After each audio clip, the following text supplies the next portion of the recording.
Transforme a sua vida em um ano lendo a Bíblia de capa a capa, de Gênesis a Apocalipse. Hoje eu quero fazer o convite número 316 da nossa leitura. A gente vai dar continuidade, deixa eu pegar aqui a caneta, aqui, um marca-texto. A gente vai dar continuidade no livro de Apocalipse. A gente já está aí chegando na metade, né, do livro, são 22 capítulos. A gente vai até o 21, vai ler um outro livro, voltamos para a gente finalizar. Né? E se você perdeu algum dia de leitura, fica comigo até o final e aí você terá acesso ao início do livro, inclusive é onde eu faço uma pequena introdução do livro. Né? Esse livro é atribuído ao escritor, o apóstolo João, né? O apóstolo amado João. Né? Eu até cito aquela imagem, daquele desenho, do quadro, né? Que você tem a Santa Ceia, tem um apóstolo deitado no peito, né, de Jesus, e eles atribuem esse ao apóstolo João, que escreveu 5 livros, né, dos 27 livros do Novo Testamento. Né? João então escreve Apocalipse, ele está exilado na ilha de Patmos, ele recebe uma visão do Senhor para relatar tudo. Boa noite, Pai. Paz, Shalom. Shalom Abba, como diz, né? Os judeus, Shalom, Shalom Abba. Bom, capítulo 9, versículo 1, a gente viu aqui até o capítulo 8, né? A gente viu os selos, começou as 4 trombetas, né? A primeira trombeta a gente leu, a gente vai seguir aqui com essas simbologias, né? O livro tem muita simbologia. Ele diz assim no versículo 1 de capítulo 9, do dia 316. O 5º anjo tocou a trombeta e vi uma estrela que havia caído do céu sobre a terra. E lhe foi dada a chave para o poço do abismo. Quando o poço foi aberto, dele saiu uma fumaça como de uma imensa fornalha, e a luz do sol e o ar escureceram com a fumaça. Então, da fumaça saíram gafanhotos que desceram sobre a terra, e lhe foi dado poder para ferroarem como escorpiões. Receberam ordens para não danificar a vegetação, nem as plantas, nem as árvores, mas apenas as pessoas que não tivessem o selo de Deus na testa. Também lhes foi ordenado que não as matassem, mas as que atormentassem por 5 meses com dor, com a ferroada do escorpião. Naqueles dias as pessoas procurarão a morte, mas não a encontrarão. Desejarão morrer, mas a morte fugirá delas. Os gafanhotos pareciam cavalos preparados para a batalha. Tinham na cabeça algo semelhante a coroas de ouro, e o rosto parecia humano. Os cabelos eram como os de mulher, e os dentes como de leão. Vestiam uma couraça semelhante ao ferro. Suas asas rugiam como um exército de carruagem, correndo para a batalha. Tinham caudas que ferroavam como escorpiões, e por 5 meses tiveram poder para atormentar as pessoas. Seu rei é o anjo do abismo. Seu nome em hebraico é Abdon e em grego Apolion. O primeiro terror passou, mas ainda vem outros 2. Então a gente vê aqui agora a 6ª trombeta traz o segundo terror. O 6º anjo tocou sua trombeta e ouviu uma voz que vinha das 4 pontas do altar de ouro que está na presença de Deus. A voz disse ao 6º anjo que tinha a trombeta: solte os 4 anjos que estão amarrados junto ao grande rio Eufrates. Então os 4 anjos que haviam sido preparados para aquela hora, dia, mês e ano, foram soltos para matar 1/3 da humanidade. Ouvi o seu exército era constituído de 200 milhões de soldados a cavalo. Em minha visão, vi os cavalos e os cavalheiros montados neles. Os cavalheiros usavam couraças vermelhas, azuis, escuras e amarelas. Os cavalos tinham cabeça como de leão e da boca lhes saíam fogo, fumaça e enxofre. 1/3 da humanidade foi morto por essas 3 pragas que saíam da boca dos cavalos: fogo, fumaça e enxofre. O poder dos cavalos estava na boca e na cauda, pois a cauda tinha cabeça como de serpente, com as quais feriam as pessoas. Aqueles que não morreram dessas pragas ainda se recusaram a arrepender-se, e seus altos perversos continuaram a adorar demônios e ídolos feitos de ouro, prata e bronze e pedra e madeira, ídolos que não pode ver, nem ouvir, nem andar. E não se arrependeram de seus assassinatos, sua feitiçaria, sua imoralidade sexual e seus roubos, né? E aí a gente encerra então o capítulo 9, né, com essas trombetas. Então a gente vê aqui os selos, as trombetas, e capítulo 10 a gente vai começar a ver esse desdobramento, o anjo e o livrinho.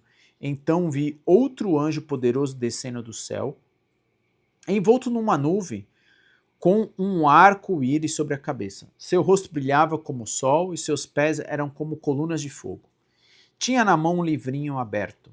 O anjo pôs o pé direito no mar e o pé esquerdo na terra. Deu um forte grito, como um rugido de um leão, e os 7 trovões responderam. No entanto, em que os 7 trovões falaram, eu estava prestes a escrever, mas ouvi uma voz do céu que disse: guarde em segredo as coisas que os 7 trovões disseram, e não a escrevam. Então o anjo que vi em pé sobre o mar e sobre a terra levantou a mão direita para o céu e jurou em nome daquele que vive para todo sempre, que criou os céus e a terra, o mar e tudo que neles há. Não haverá mais demora, disse ele. Quando o 7º anjo tocar sua trombeta, o plano de Deus que manteve em segredo se cumprirá conforme ele anunciou aos seus servos e os profetas. A voz do céu falou novamente comigo. Vá, pegue o livro aberto da mão do anjo que está em pé sobre o mar e sobre a terra. Então me aproximei do anjo e lhe pedi o livrinho. Pegue-o e o coma-o, disse ele. Ele será amargo em seu estômago, embora tenha sabor doce como mel em sua boca. Peguei o livrinho da mão do anjo e o comi. Em minha boca era doce como mel, mas quando engoli, tornou-se amargo em meu estômago. Então me foi dito: é necessário que você profetize outra vez a respeito de muitos povos, nações, línguas e reis. Capítulo 11. Depois disso, recebi uma vara de medir e me foi dito: vá e tire as medidas do templo de Deus e do altar. E conte o número de adoradores, mas não meça o pátio exterior, porque nele foi entregue às nações. Elas pisotearão a cidade santa durante 42 meses. Darei autoridade às minhas 2 testemunhas, e elas se vestirão de pano de saco e profetizarão durante 1260 dias. Essas 2 testemunhas são as 2 oliveiras e os 2 candelabros que estão diante do Senhor. E toda a terra, se alguém tentar lhe fazer mal, da boca lhe sairá fogo e consumirá seus inimigos. Assim deve morrer quem tentar lhes fazer mal. Elas têm o poder para fechar o céu, a fim de que não chova durante o tempo que profetizarem. E têm poder para transformar as águas em sangue e para ferir a terra com pragas de toda espécie quantas vezes desejarem.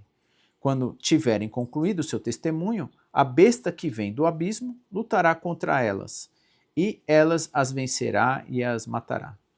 Os corpos ficarão estendidos na rua principal da grande cidade, chamada figuramente Sodoma, e Egito, aonde o Senhor foi crucificado.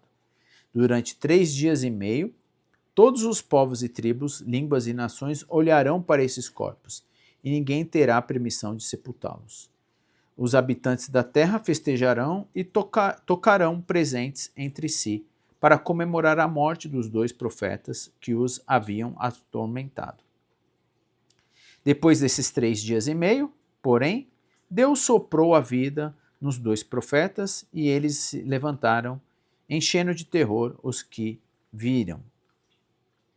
Então, uma forte voz do céu disse aos 2: Subam aqui.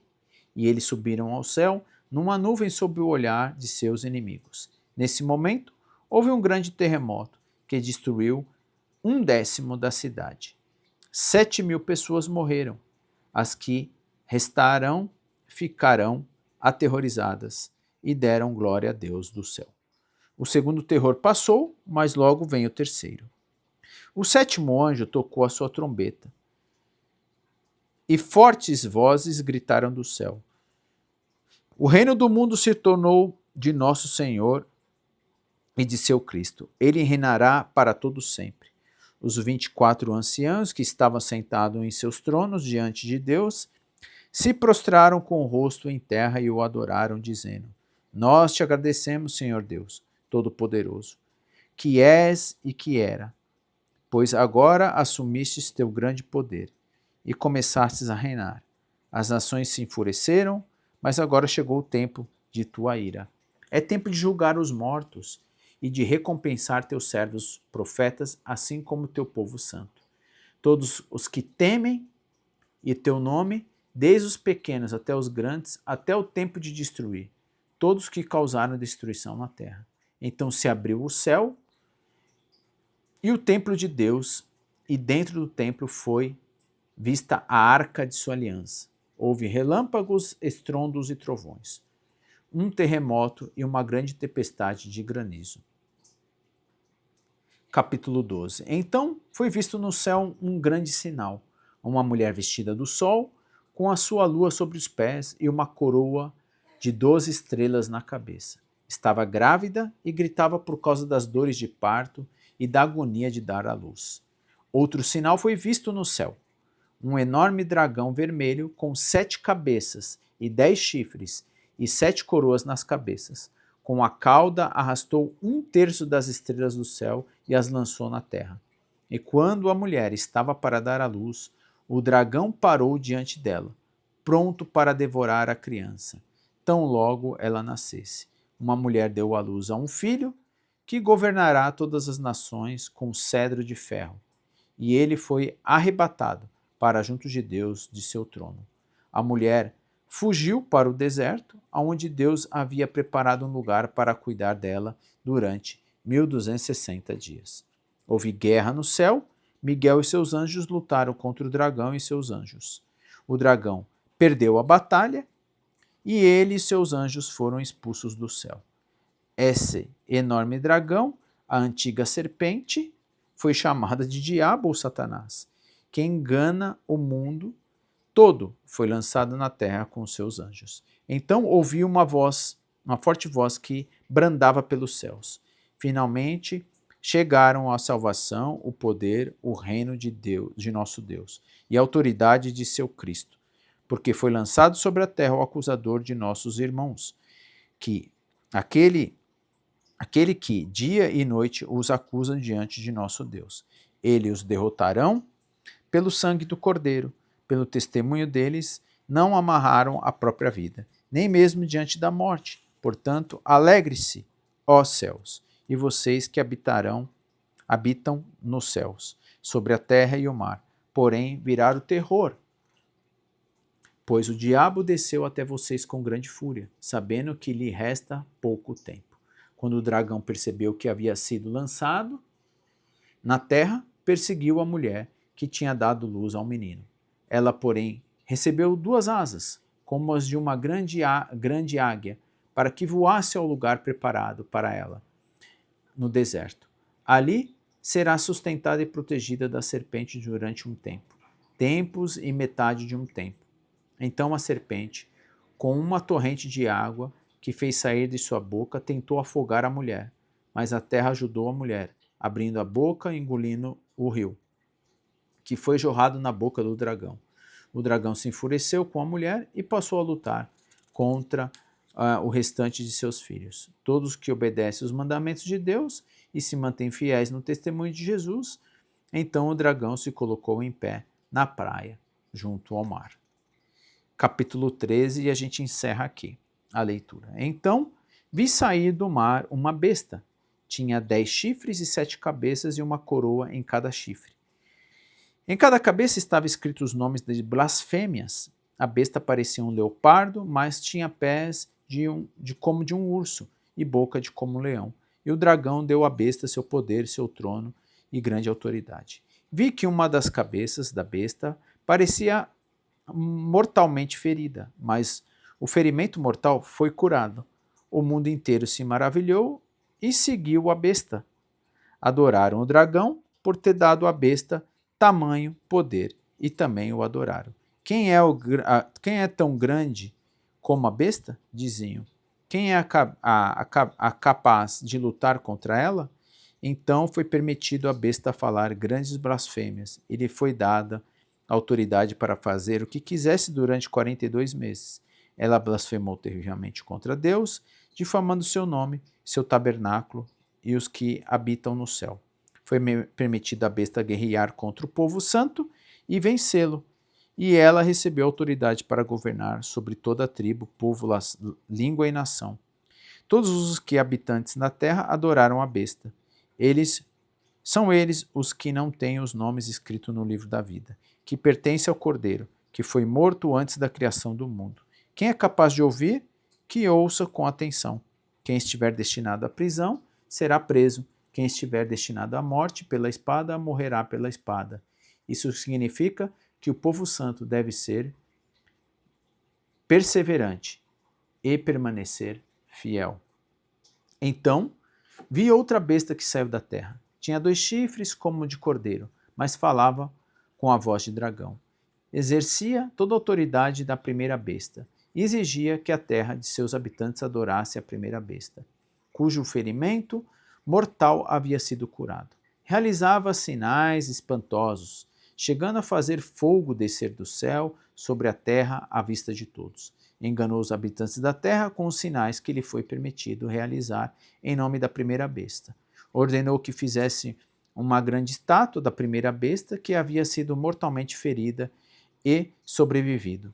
Então lhe foi permitido dar vida a essa estátua, para que ela falasse, e a estátua da besta ordenou que fossem mortos todos os que recusassem adorá-la. Exigiu que grandes e pequenos, ricos, pobres, escravos e livres, todos recebessem uma marca na mão direita ou na besta, ou na testa, e ninguém podia comprar nem vender coisa alguma sem essa marca, que era o nome da besta ou o número que representa o seu nome. Aqui é preciso sabedoria. Quem tem discernimento, trate de entender o significado do número da besta, pois é o número de homem. Número é 666. Né? E a gente aqui então encerra nessa leitura. Muitas vezes difícil de compreender, né, toda essa figura de linguagem, mas nunca podemos esquecer, né, capítulo 1, né, capítulo 1, versículo 1, né, escreva esta carta aos que foram chamados por Deus, o Pai que os ama, sobre o cuidado de Jesus Cristo. Que vocês tenham, ele fala, desculpa, eu estava lendo errado. Ele fala assim, ó, a revelação de Jesus Cristo que Deus lhe deu para mostrar aos seus servos os acontecimentos que ocorrerão em breve, né? Então, tudo isso aqui, né, na Bíblia, ele vai relatar, né, tudo a perseguição dos cristãos, né, que eles iam sofrer por conta do império, né? E é interessante porque agora, lendo aqui principalmente, né, 12 e 13, a gente vai lembrar de que Deus levantou homens, né, para falar com o povo. Então, você vai ver ali Moisés, né, o grande libertador do povo, e o povo adorando já outros deuses. E é interessante que tem um marco, né?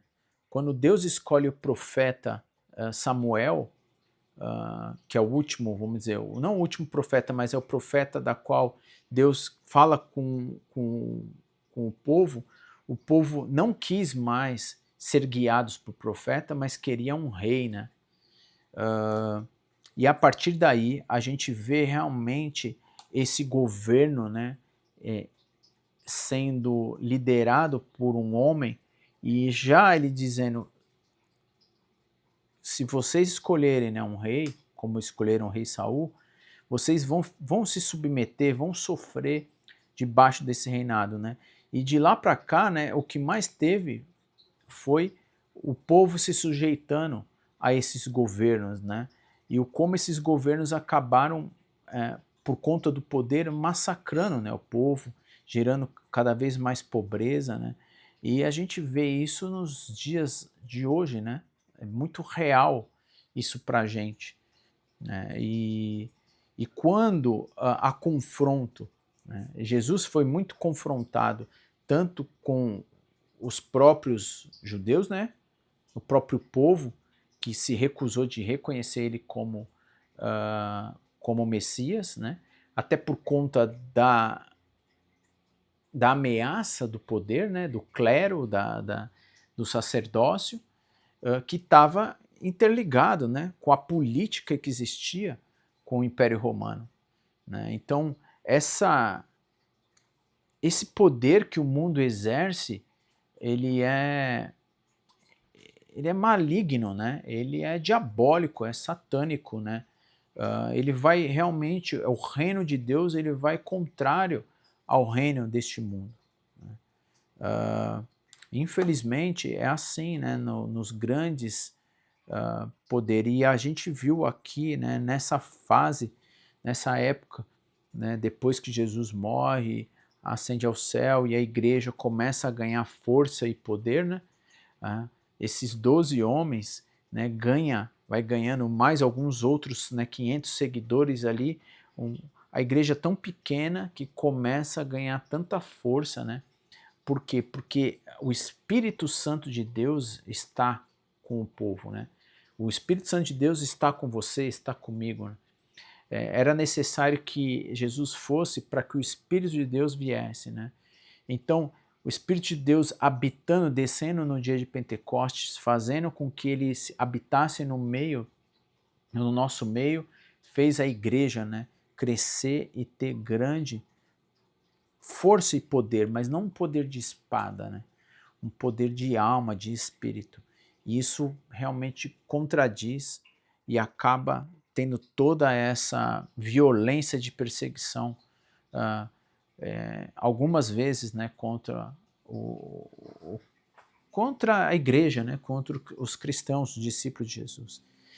E aqui você tem essa carta, né, de esperança, aonde o João vai ter essa visão, né, uma visão que realmente eles iriam, né, sofrer e sofreram, né, então passado, presente, né, e as coisas que iam acontecer naquele momento que eles estavam vivendo, e mas que havia, né, havia esperança, né, há esperança, não havia, há esperança, né, então João está relatando, né, quem é Deus, né, quem é Jesus, quem está reinando, quem ganha, né, toda essa batalha, que já ganhou, inclusive já dragou a morte. E a gente vai vendo, então, o decorrer, né, da leitura, e você vai ver toda essa interligação, né, já com o profeta Daniel lá no passado que a gente leu, projetando o que ia acontecer, né, ao longo desses anos. Bom, a gente encerra então aqui, né, aqui é uma pinceladinha, né, do livro de Apocalipse, mas eu sugiro que você estude o livro. Você pode deixar seus comentários aqui, eu ver se eu acho algum bom material para estar te enviando, caso você queira, para você ter compreensão com a riqueza de detalhes, cada significado, né, cada significado dessas simbologias que o livro tem bastante. Tá bom? Então, quero convidar você a orar juntamente comigo e se sentir perseverante e esperançoso, né, em Cristo Jesus. Nosso querido Deus, em nome e em concordância de Cristo Jesus, que está à sua destra, nós elevamos a nossa alma ao Senhor, ao nosso espírito que testemunhando com o teu, que nós somos seus filhos, amados, guiados pelo Senhor. Obrigado porque, através do seu amor, misericórdia e graça, nós andamos debaixo da tua vontade e inúmeras vezes erramos e pecamos e pedimos então o teu perdão, a tua misericórdia sobre nós, mas que nós possamos perceber, olhar internamente para a gente. O teu Espírito possa abrir os nossos olhos, iluminar a gente para que haja sempre arrependimento e andar no caminho de Cristo. Pai, qualquer coisa que nos afaste, nos ajude, Pai, a olharmos para isso e negarmos as coisas que nos afastam do Senhor. Não nos deixe cair nas tentações, nos fortaleça, Pai, que nossa mente possa ser igual à mente de Cristo. Te agradecemos imensamente pela oportunidade que o Senhor nos dá de ler a Tua Palavra e de saber o quanto os irmãos foram perseverantes e mártires, Pai, que estão já descansando no Senhor e que serviram de grande exemplo de perseverança no Teu caminho. Não só esses irmãos relatados aqui na Palavra do Senhor, mas irmãos que nós tivemos convívio em nosso meio e que mantiveram fiéis ao Senhor. Sabemos que não é as nossas obras que vai nos aproximar e deixar junto com o Senhor na eternidade, mas é a nossa fé em Cristo Jesus. Eu te agradecemos porque temos a chance e a oportunidade de nos achegarmos diante do Senhor graças ao grande sacrifício dado por Jesus. Senhor, que o Senhor nos dê o shalom, Pai, o descanso no Senhor, para que nós estejamos certos de que o Senhor está conosco, cuidando dos seus filhos, Pai. Mesmo diante de grandes circunstâncias, às vezes de grandes perseguições, como os irmãos teve, hoje num grau muito menor, como esses irmãos teve tão grande tribulação, que foram mortos, Pai, em nome de Jesus, nós ainda assim pedimos que o Senhor nos sustente nesse caminho, nessa jornada aqui na terra. Que possamos amar as pessoas, Pai, incondicionalmente, como o Senhor faz todos os dias conosco. No nome santo do Teu Filho Jesus, nós oramos. Amém. Bom, obrigado por você estar aqui, meu pai aqui, meu Abba, né? Meu Abba, Shalom, obrigado por você ter acompanhado aqui ao vivo a leitura. Que você que vai ver posteriormente isso, que Deus te abençoe. Você que em algum momento perdeu algum dia de leitura, você tem 2 cards aqui na tela, né? 2 cards aqui na tela. Um te leva à leitura 315, né? E o outro te leva aos 316 dias, né? A playlist 316 dias, que você pode ler a hora que quer, reler e principalmente compartilhar, né? Tudo que Deus quer é que a gente queira Ele e que nós possamos anunciar, levar, né, essa palavra tão poderosa que é Deus falando conosco, né? Que você possa então compartilhar, convidar as pessoas a acompanharem a leitura conosco, né? Ela pode voltar, ir, deixa seus comentários também, faça suas perguntas e se você gostou desse vídeo, deixa um joinha. Se você está aqui ainda e não se inscreveu, por que não, né? Clica aqui na minha imagem no meio e se inscreva no canal gratuitamente, ativa o sininho para receber as notificações. Que Deus te abençoe, se Deus permitir, dia 317, no capítulo 14 em diante, a gente vai ler, né? E a gente vai caminhando quase para o final, são capítulos curtos, né?